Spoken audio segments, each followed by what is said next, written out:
नमस्कार। आज फिर से आप सभी का स्वागत है हमारे इस चैनल में जिसका नाम है इंसाइटफुल माइथो हिस्ट्री। आज 11 जनवरी है और 11 जनवरी को हमारे द्वितीय प्रधानमंत्री लाल बहादुर शास्त्री जी इनकी पुण्यतिथि है। एक ऐसा व्यक्तिमत्व जिन्होंने कभी भी अपनी ज़िंदगी में पैसे नहीं कमाए। अब the prime minister who never made money, ऐसा उनके बारे में हम जानते हैं। एक ऐसे प्रधानमंत्री जिन्होंने अपनी खुद की कार खरीदने के लिए बैंक से लोन लिया था। वो इतने ही गरीब घर से आते थे कि उनके पास अपने बच्चों के इलाज के लिए, जो उनकी बेटी थी जो बीमार थी, उसके इलाज के लिए पैसे नहीं थे और उसमें उसकी मौत हो गई। तो लाल बहादुर शास्त्री जिन्हें हम भारत के बहादुर प्रधानमंत्री करके जानते हैं, उनका निधन 11 जनवरी 1966 को हुआ था। छोटे कद के शास्त्री जी ने 1965 में पाकिस्तान को बड़ी शिकस्त दी थी। हमने वो युद्ध जीता था और शांति के लिए, युद्धबंदी के लिए ताशकंद जाना था शास्त्री जी को। पाकिस्तान के राष्ट्रपति अयूब खान ताशकंद गए और हमारी ओर से प्रधानमंत्री लाल बहादुर शास्त्री ताशकंद गए। दोनों की तरफ से शांति का प्रस्ताव था और जैसे ही हस्ताक्षर हुए उसी रात को, मतलब 11 जनवरी 1966 को शास्त्री जी का अचानक से निधन हो गया। उनके निधन के बारे में काफ़ी सारी कहानियां हैं, क्योंकि एक मिस्टीरियस कंडीशन में उनकी डेथ हुई थी। काफ़ी बार उसके ऊपर चर्चाएं हुई है, डिस्कशन हुआ है, काफ़ी सारे लोगों ने जानने की कोशिश की है कि क्या रीज़न थे उनके निधन के पीछे। लेकिन एक बात हम यहाँ बताना चाहेंगे कि definitely as the prime minister of one country who died in another country, फिर भी उनका पोस्टमार्टम उनके मृत्यु के बाद नहीं हुआ था और इसी की वजह से काफ़ी सारे संशय हमारे मन में रहते हैं कि क्यों और कैसे उनकी मौत हुई। इसका कोई भी रिकॉर्ड वैसे देखा जाए तो हमारे पास मौजूद नहीं है, ऐसी तत्कालीन सरकार कहते आई है। शास्त्री जी के निधन के बाद जो कंडीशन सामने थी, जिन जिन लोगों ने उनको देखा, तो सभी के मन में एक डाउट था कि डेफिनेटली कुछ तो मिस्ट्री उनके डेथ के पीछे है जो आज तक सॉल्व नहीं हुई है। जनता पार्टी की जब सरकार बनी थी तब ऐसा आश्वासन दिया गया था कि शास्त्री जी के मौत का सच जो है वो सामने लाने की कोशिश करेंगे। लेकिन तत्कालीन गृह मंत्री चरण सिंह ने ये बताया कि सरकार के पास ऐसा कोई भी प्रमाण नहीं है।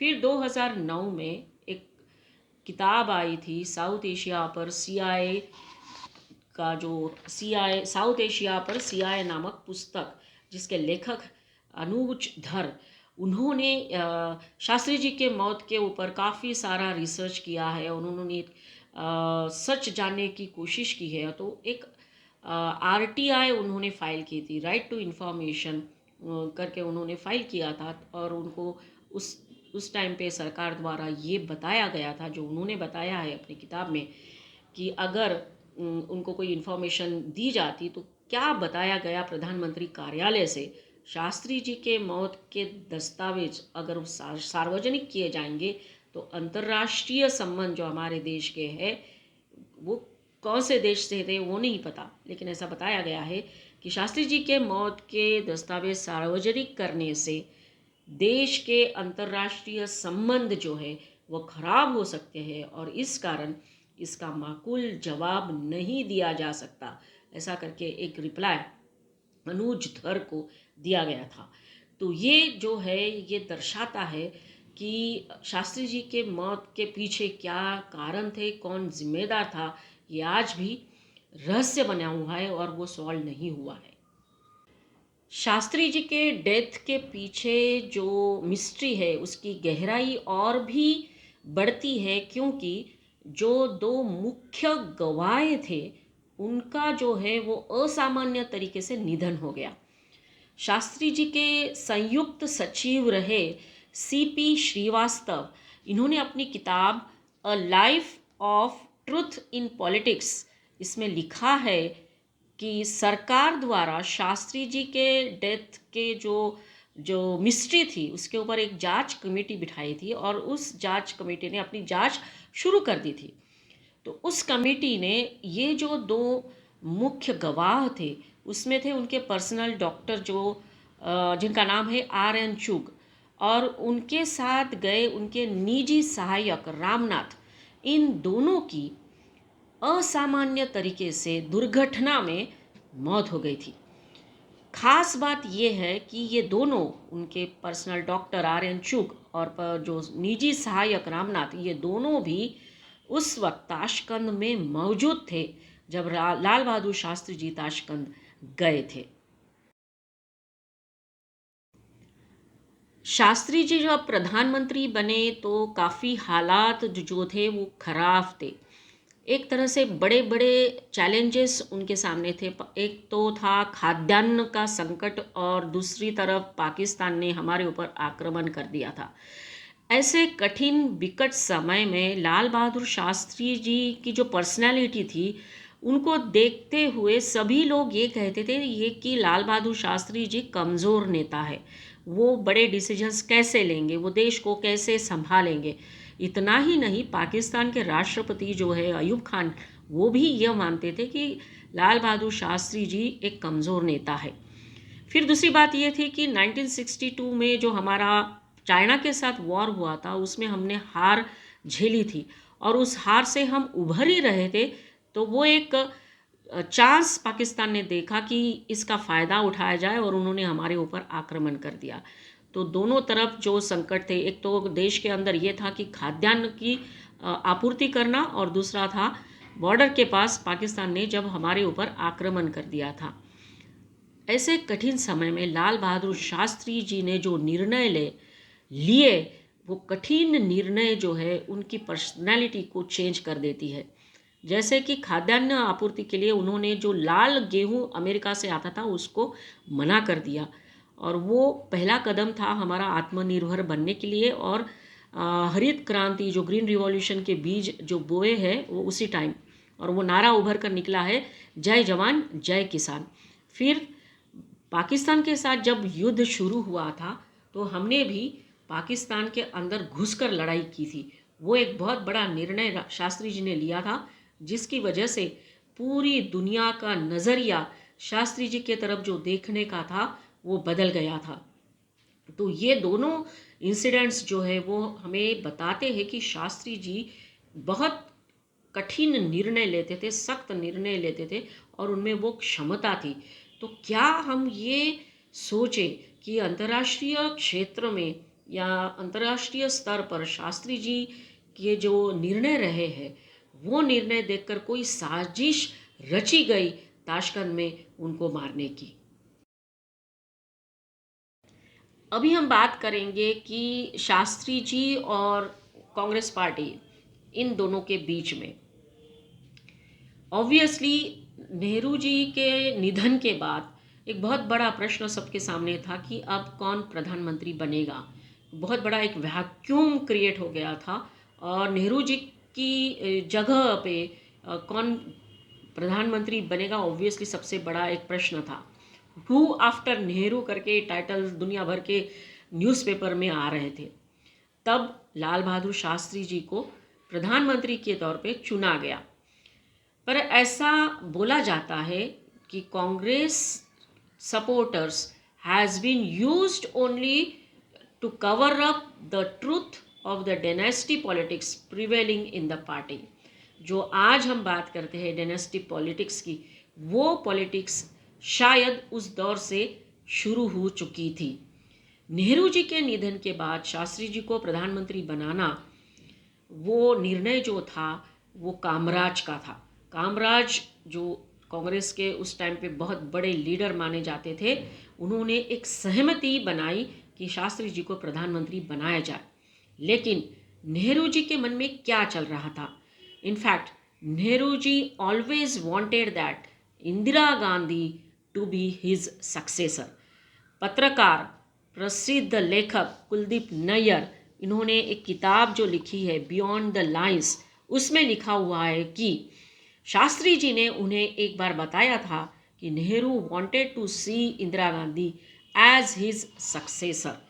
उसके बाद कुलदीप नैयर अपनी किताब में आगे लिखते हैं कि शास्त्री जी ने जो बात उनको कही थी, नेहरू जी ने भी उनको बताया था शास्त्री जी को, और वो बात शास्त्री जी ने कुलदीप नैयर से शेयर की थी कि नेहरू जी बताते हैं कि if I die in the next 2 years my successor will be Indira Gandhi.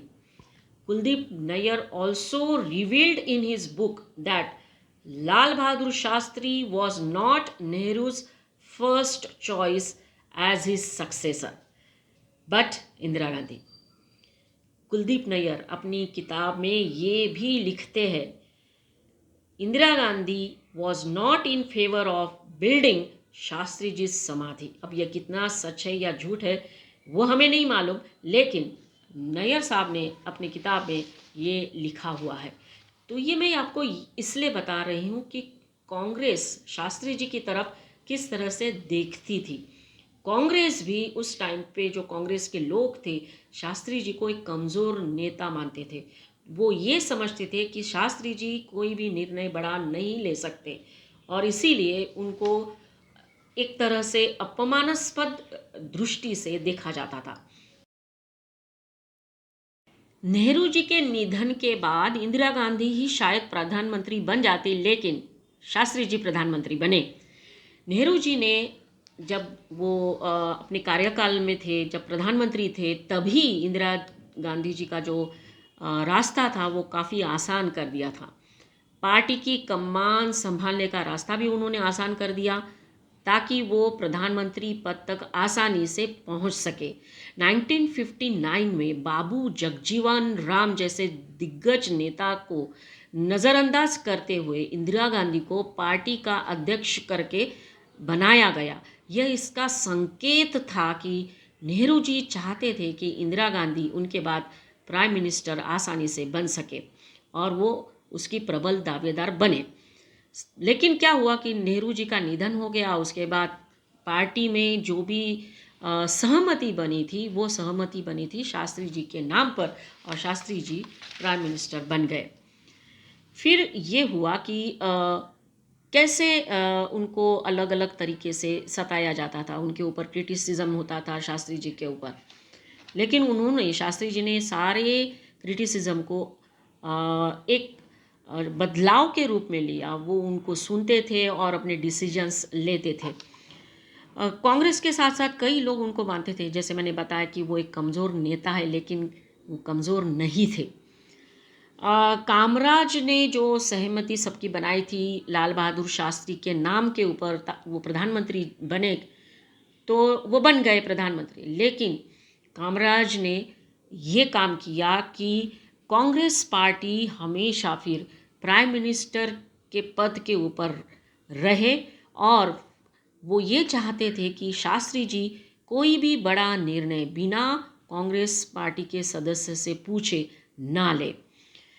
और फिर अंदरूनी जो क्रिटिसिज्म हो रहा था, उनके ऊपर एक तरह से अविश्वास जताया जा रहा था। तो लगभग 3 महीने ही हुए थे शास्त्री जी की सरकार बननी हुई, तो उनके खिलाफ अविश्वास प्रस्ताव लाया गया, लेकिन वो अविश्वास प्रस्ताव गिर गया। तभी शास्त्री जी ने जो जवाब दिया था, वो जवाब इस तरह से था कि नेहरू जी महान नेता, वो उनको अपने नेता मानते थे। वो बोले उस टाइम पे कि नेहरू जी को मैं महान नेता मानता हूँ, उनकी जगह लेना मेरे लिए या किसी के लिए भी असंभव है, लेकिन प्रधानमंत्री के नाते मैं अपनी नीतियाँ खुद बना सकता हूँ और मुझे खुद का रास्ता चुनने का पूरा हक है। ये जवाब उन्होंने तब लिया था जब उनके खिलाफ अविश्वास प्रस्ताव संसद में खड़ा किया था। शास्त्री जी जब प्रधानमंत्री बने तब ऐसी कुछ छुटपुट घटनाएं हो रही थी जिससे ये प्रतीत होता है कि किस तरह से शास्त्री जी के ओर कांग्रेस के कुछ नेता देखा करते थे। एक बात यहाँ पर यह है कि नेहरू जी जहाँ रहते थे, जो सरकारी प्रधानमंत्री का निवास था, वो था 3 मूर्ति भवन। तो नेहरू जी के निधन के बाद शास्त्री जी प्रधानमंत्री बने तो वो प्रधानमंत्री निवास था ही, लेकिन सभी कांग्रेस के नेता और इंदिरा गांधी खुद चाहती थी कि तीन मूर्ति भवन जो है वो नेहरू मेमोरियल बनाया जाए। वो अभी अभी प्रधानमंत्री बने ही थे और उसके ऊपर सिर्फ डिस्कशन हो रहा था, चर्चा हो रही थी, निर्णय नहीं हो रहा था। तभी इंदिरा गांधी ने लाल बहादुर शास्त्री को एक चिट्ठी लिखी, ऐसा बोला जाता है। उस चिट्ठी में ये था कि आपने शायद नेहरू मेमोरियल बनाना, जो तीन मूर्ति भवन है, उसको बनाने का फैसला अभी नहीं लिया है। मैं चाहती हूँ कि आप ये फैसला जल्द से जल्द ले कि ताकि ये जो घर है वो नेहरू जी का स्मारक बन सके। उन्होंने ये भी लिखा खत में कि नेहरू जी की बात कुछ और थी। वो बहुत महान बड़े नेता थे और उनको मिलने के लिए बहुत सारे लोग आते थे, तो मिलने आने वाले की तादाद काफ़ी बड़ी है, तो हो सकता है अब वो बात नहीं हो। तो ये बात शास्त्री जी की के मन में काफ़ी जाकर चुभी थी।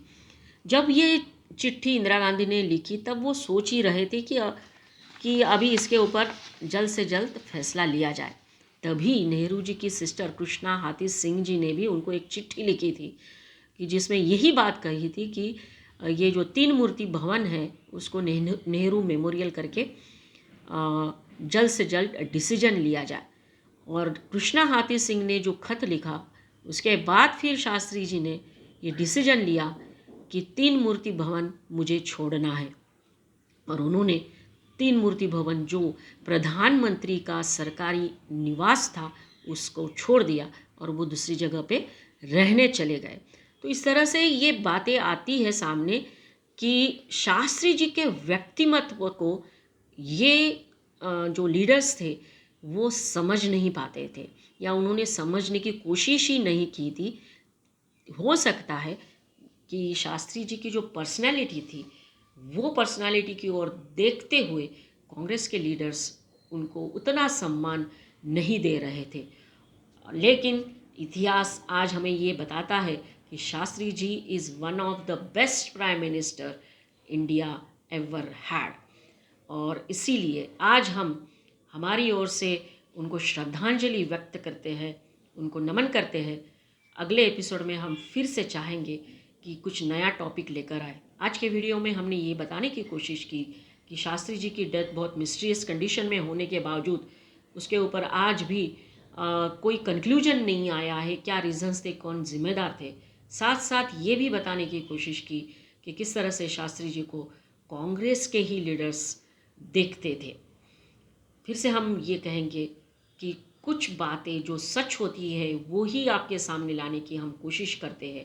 हम कभी भी किसी भी पार्टी को सपोर्ट भी नहीं करते, ना ही किसी पार्टी के अगेंस्ट में है। वंस अगेन, आपको ये वीडियो अच्छा लगा हो तो प्लीज़ लाइक करिए, शेयर करिए, सब्सक्राइब करिए और इतिहास का सच जानने की कोशिश करिए। धन्यवाद।